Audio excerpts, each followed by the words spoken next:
Expo. It's so great to see you all. I love the costumes, I love the enthusiasm, and it's really great to be back after a long layoff where we have people in the audience.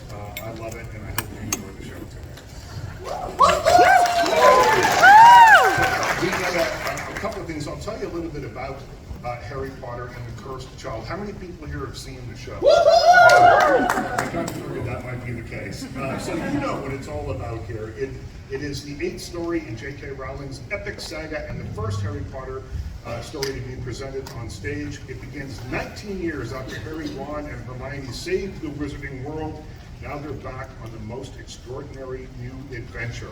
This play has been seen by 4.5 million people worldwide and holds 60 major honors with a record 9 Laurence Olivier Awards, including Best New Play, 6 Tony Awards, including Best New Play, making it the most awarded play in theater history. It is now my pleasure to introduce you to the Canadian cast of Harry Potter and the Cursed Child. Let's give it up.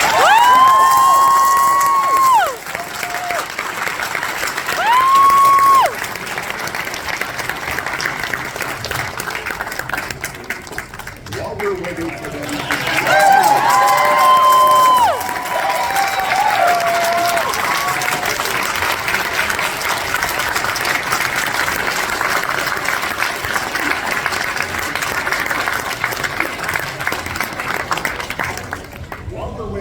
everyone to make their way to the stage and take a seat, we have something very special for you. Check underneath your seat. And if you focus today, Thomas, I'm going to start with you, and we'll talk about Cursed Child and just sort of get a sense of why this story seems to resonate with audiences. So people love this story. You weren't here, but I asked for a showing of hands of how many people have seen it already. There's a lot of them out there. Yeah. And they love it so much. Why do you think it resonates with people so much? It's a great question. I think stories of coming of age stories always resonate with audiences. I think there's a lot relatable in the relationship between Harry and Albus. Two, like a father and a son who undoubtedly want each other's love, and for complex reasons they can't meet those needs. I was thinking a lot about how in the pandemic so many families were like cooped up, quarantined together, and I think, yes. And I think the themes of the play offer some form of catharsis for a lot of those pressures. Yeah, that's all I got. That's enough. Look, tell me, Forbes called Harry Potter and the Cursed Child one of the defining pop culture events of the decade.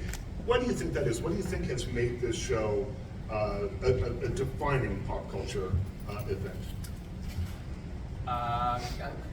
Piggybacking on what Thomas just said, I think it is that there's a really great underpinning of a really, thanks Mom, a really touching, moving story that a lot of people can relate to, and that's the underpinning of the piece. Without that, there is a market that is a magic show, and that's really exciting, and I see magic shows I love, but that this ultimately is a play, that combining those two mediums I think is really extraordinary and something that I haven't seen done like that, and they do it so well in this, and that there's the whole lore of the franchise behind it that people love, and it's their childhood. I think all of those things just create something really special. And Haley, tell me, what do you think, for the handful of people here who haven't seen the show, what do you think audiences experience at this? What are some of the favorite audience moments in the show that you're aware of? Yeah, without giving too much away for those of you who haven't seen it, it's a spectacle in every sort of way. There's a lot of magic, there's awesome costuming, transitions, there's comedy and laughs, there's a lot of heart.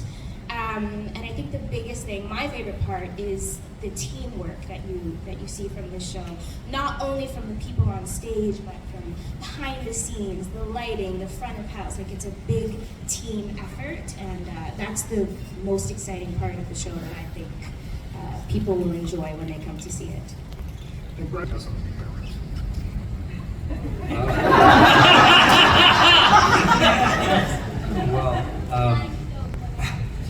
I am a parent also, and have a 3-month-old, which was, I'm not saying just to get appreciation, but I'll take it. He's a very good parent. Yeah, they say there's no perfect time to have a kid, but this probably definitely wasn't the perfect time. But also it was, actually. I have a son, I have a 4-year-old daughter. I share a lot of, I do share a lot of qualities with Harry in the sense of his struggles to say love in the right way. There's a lot of love there in Harry, and I'd like to think there is in me. But I haven't always been the best at, I suppose being honest with myself about weaknesses, strengths, who I really am. So this whole process has taught me a lot about, because of the commonalities that I share, and I think because the play is written so well, as are the books. They're real human beings, and their relationships are real. And I think the play, John Tiffany, one of the co-creators and the director of the play, said the moment he knew this play is a thing he wanted to do was, there's a scene that Alice and I have, many of you have seen it, but where I say a kind of unforgivable thing to him. And a lot of the story then results from that moment. And it was significant for him because this is a play that can go to that very dark place, so that we can come all the way back to the very light and loving place by the time that the journey ends. So I think I've probably gone off track, but the point, I do that a lot. I share quality with Trish, actually, which is probably why we did it.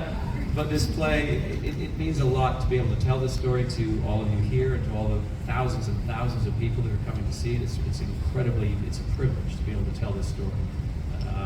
But personally for me, the family aspect of it, the father-son aspect that Thomas spoke of earlier, it's so honestly portrayed in the play, and I can relate to it so deeply and fundamentally that going on stage every night and being able to share that story, that part of me that Harry shares with myself is it's a privilege.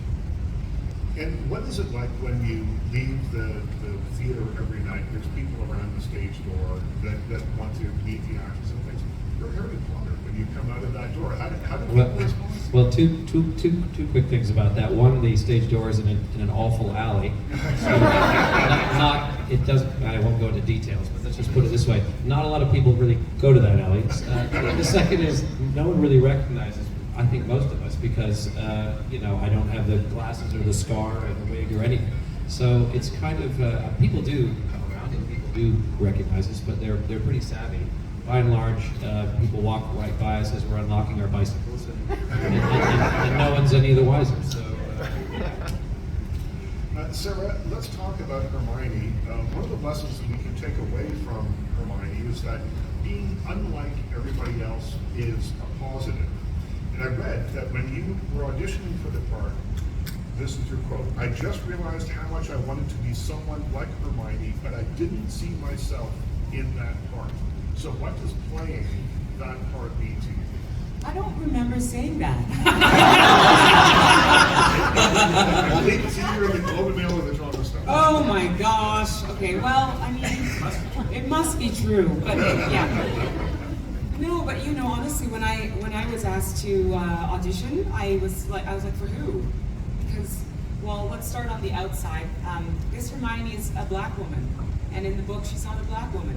So we see something and we think, oh, maybe I can be that. And sometimes when we don't see that thing or that image, we don't even know that it's possible that we could be that. I didn't know I could be Hermione Granger. I didn't know I had qualities that we share and we do. And so I was really excited when I found out that it was Hermione Granger that I was auditioning for. And then, what does she mean to me? So much. I mean, the coolest part about her is that she's like this badass. Can I say badass? She's this badass. Yeah. Said it twice. She's heard it before, don't worry. Okay. I have a 2-year-old, so but okay. She's this leader and fierce leader, and she's so wide. We kept talking about that in rehearsal. She's just so loving. Everything she does comes from this breadth of love that she has, and that is something that I personally don't have. I want to have that, but it's just a phenomenal amount of love and this capability to care for the people around her and her buddies, and to also hold this insane position in this version, in the play. She is the Minister for Magic. So she's holding it down, having 2 kids, and doing everything from love and not from ego. So what she means to me is she's this beacon of a human being, of this woman that I would love to be, that I probably will never be, but I get to try to be her every night.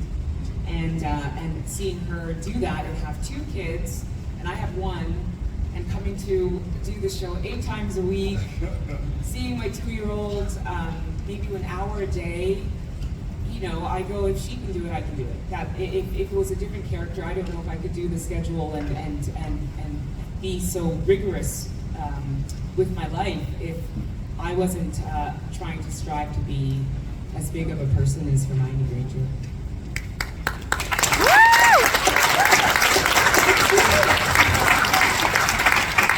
He's so good looking.